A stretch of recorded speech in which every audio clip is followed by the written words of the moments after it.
You're listening to the Chat City interviews on 103.2 Preston FM. On Lorraine Kelly's ITV morning show, they have had a taste-off programme, and viewers had to vote for one of three contestants. That was Carol, Shelley and Anne, as to the recipe that they had done on air.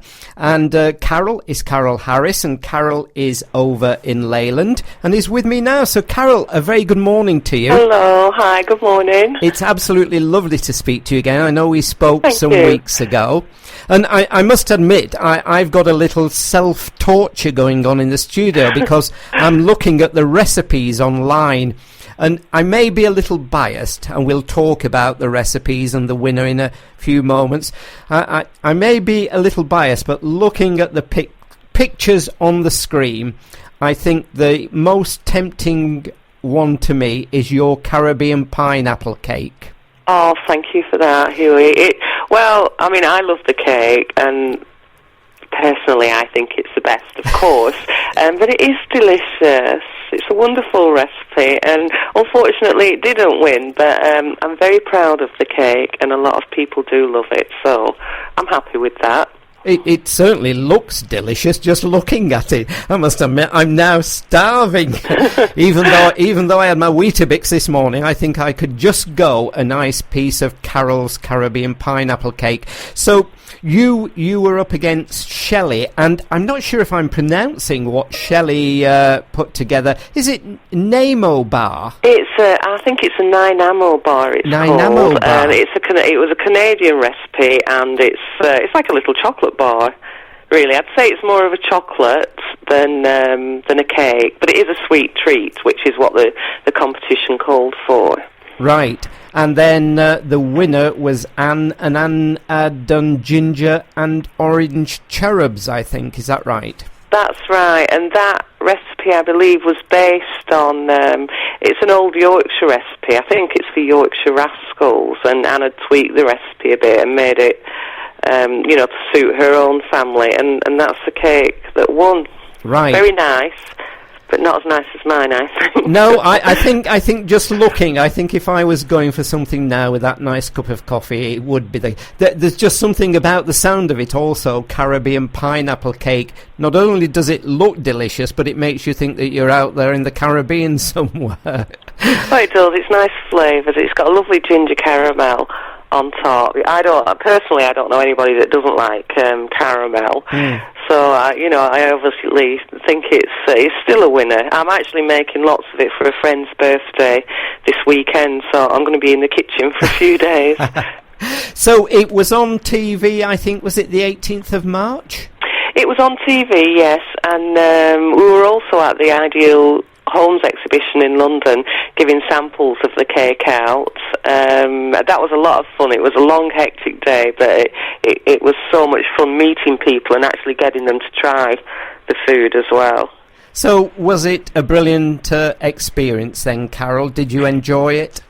It was a great experience. I had quite a few trips up and down to London and a few stays in hotels, and it's all paid for by the television company. And plus, I got to meet a lot of new people, including the other two finalists. And going on television, it's quite an exciting thing. It's not something that happens every day. So, yeah, it was worth it. It was a lot of fun. It was a great experience. And have you been recognised in all the local shops since? I've been recognised in a few, yeah, which is really surprising. I tend to think people don't really notice you, but obviously they do. And I've had a few people coming up and saying congratulations and just contacting me on Facebook and such, to say how well I did, which is really, really nice. I had an awful lot of support from people and organisations around Preston, so I'm really grateful for that. So the final itself, did you have to cook on the day in the studio, or were you just in the studio waiting for the results, and what was the atmosphere like? Well, no, we didn't have to cook on the day. We had to take the cake in, but basically the end result was down to a public vote, which for a recipe competition, I wouldn't say is the best way to judge it, because basically people want to taste what they're voting for, and and it depends on how big your social network is. So, as I would say, that's not the best way to judge it. But on the actual day, it is very tense. Obviously, even though we've all become friends, it's not a nice experience to stand there waiting for the decision. But at the same time, it's exciting. And, I mean, the contest itself, were you able to choose the recipe that you wanted to use? I actually made up the recipe. It's my original recipe. Ah, right. So yeah, I designed this recipe. When I read the rules and what they actually wanted, it's my original recipe. I haven't seen... There are pineapple cakes out there, but I haven't seen one made in the manner that I made mine, and plus using a ginger caramel. So it's completely original recipe. So what will be next? I mean, will you look for other competitions? I mean, what about, would you not be able to get this recipe now taken up by one of the stores? I know that the winner of the competition, I think that recipe goes off to one of the supermarkets, doesn't it? Or it will be sold there. It goes off to Waitrose, and, I'm sure that Waitrose probably have some say in what they actually want on their shelves, and I think that's quite a suitable recipe for Waitrose. But obviously, I'll keep looking around for a way to get my food out there. Yeah, and I'm still entering competitions. I just came third in another competition, which was for Bramley apples. And where was that? It was a Facebook competition actually that a friend pointed out to me, and they wanted to know how people used Bramley apples, and I came up with another original recipe for that, and I came third and won a prize, which was again really nice, and just enforces to me that my food is good, my recipes are good. So do you? Do you just love cooking? I love cooking. I love cooking for my family and friends. If anybody asks me to cook for them, I'll do it. If they're having a party, birthday party, anything. I love cooking for my family and friends. And plus, I have a daughter, a 10-year-old daughter, and obviously I want her to eat well. And I also look after my older parents. They have to eat well. So I like to know what I'm putting on their plates. Right. And, do you cook just privately for friends and families, or have you got a commercial business? It's just privately at the moment, but I'm hoping to change that. I'm just looking into changing that. I've asked the council to come round and have a look at my kitchen and tell me, if there's anything I need to do to be able to cook for other people, because so many people are asking me now, and it's something I'd be able to do as well as look after my parents. I'd really like to go down that route. Yeah, I can understand that. And I mean, okay, you didn't win on TV, but the recipe's been on TV, you've been on TV, you've just come third in the other competition, so it's all going in the direction of being commercially viable for you, Carol. It is, yes. And actually this weekend I also entered another competition. I don't think there's no stopping me now. It was to design a dish for London, a new signature dish that shows the diversity of the culture in London, and I've been chosen as a finalist in that one, so I'm off to London again on Saturday for the announcement of the winner, so fingers crossed. So you've already cooked the dish?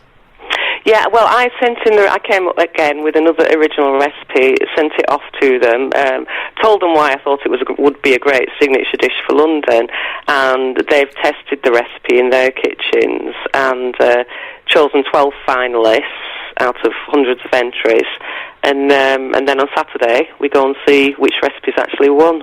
Right, wow. So certainly a lot of work and a lot of trips to London. A lot of work. Well, to me, it's not work. I mean, cooking is fun. Enjoyment. It's just not a chore. It's what I want to do. But yeah, a lot of trips to London, definitely.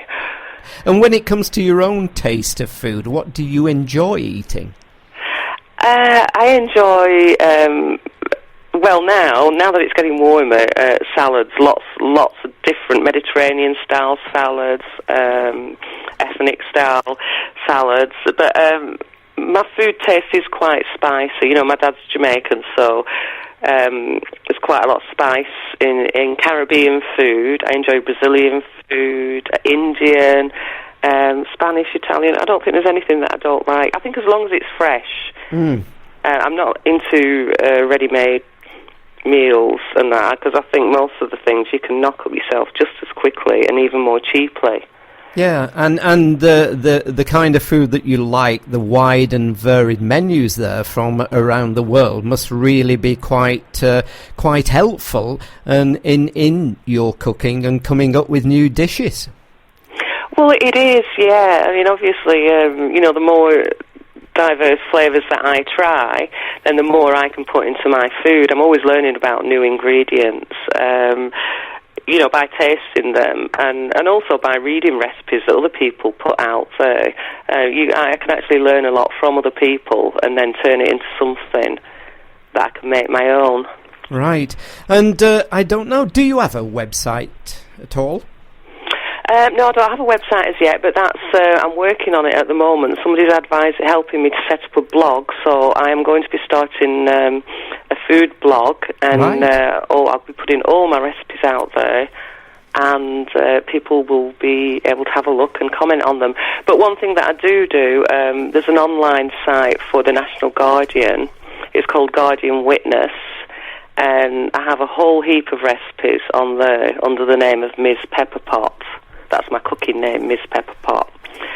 So if anybody does want to look at my recipes online, they can have a look at Guardian Witness, just look in Ms. Pepperpot, and they'll find all my lovely recipes there, with lots of nice photographs as well. Wow, that sounds really lovely. Why Miss Pepperpot?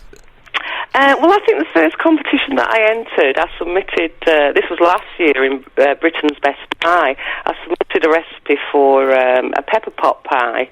Again, that was my recipe, and so from that, it's just been, it's Miss Pepperpot, the woman that made the pepper pot pie, so I've kind of stuck with it. Right. Well, just give us that again. It's Miss Pepperpot, and it's where the Guardian... Well, it's the National Guardian, and they have an online site called Guardian Witness, and every week they do recipe challenges, and I submit all my recipes under Ms. It's M-I-Z Pepperpot. So if you go onto the Guardian Witness site, you'll be able to find me and find my food, or you can just Google Guardian Witness Ms. Pepperpot, and all my recipes and the photos will come up. Wow, brilliant. I shall have a look at that later. Yeah, do. Carol, it's been a delight talking to you, even though I am now starving talking about that. talking about all this food, and I hope we'll be talking in the not too distant future. Yeah, and next time I will bring some food into the studio so you can try it. Wow, you won't get away with that if you don't then, Carol. Okay, enjoy your day, and thank you very much. Bye-bye. Thank you, thanks, bye-bye. Thanks for listening to our podcasts. But don't forget, Chat City is live weekdays from 10 till noon on 103.2 Preston FM.